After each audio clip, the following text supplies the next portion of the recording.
আসসালামু আলাইকুম রহমতুল্লাহ। সুপ্রিয় ষষ্ঠ শ্রেণীর শিক্ষার্থীবৃন্দ, আজকে তোমাদের চারু ও কারুকলা বই অধ্যায় 3 পৃষ্ঠা 19 বাংলাদেশের লোকশিল্প ও কারুশিল্প এর বহু নির্বাচনী প্রশ্নের নমুনোত্তর সম্পর্কে আলোচনা করব। প্রিয় শিক্ষার্থী, চলো শুরু করা যাক।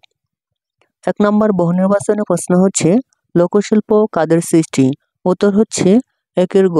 উত্তর হচ্ছে একের গ, সাধারণ লোকের সৃষ্টি। সাধারণ লোকের সৃষ্টি।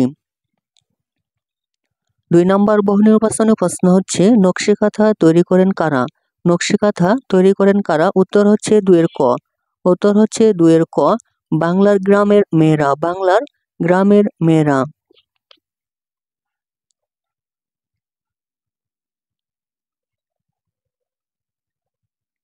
3 নম্বর বহু নির্বাচনী প্রশ্ন হচ্ছে, লোকশিল্প তৈরির জন্য নকশা হিসেবে একই চিত্রের বারবার ব্যবহারকে কি বলে? উত্তর হচ্ছে 3 এর খ। উত্তর হচ্ছে 3 এর খ, মোটিভ।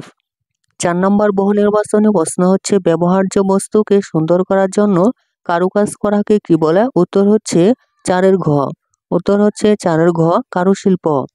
5 নম্বর বহু নির্বাচনী প্রশ্ন হচ্ছে, বাংলাদেশের কারুশিল্পের অনেক নিদর্শন কোথায় সংরক্ষিত আছে? কোথায় সংরক্ষিত আছে? উত্তর হচ্ছে 5 এর খ, জাতীয় জাদুঘরে। জাতীয় জাদুঘরে। প্রিয় শিক্ষার্থী, আজকে পর্ব তোমাদের এই পর্যন্তই। পরবর্তী পর্বে আমরা রচনামূলক প্রশ্নের নমুনোত্তর সম্পর্কে আলোচনা করব।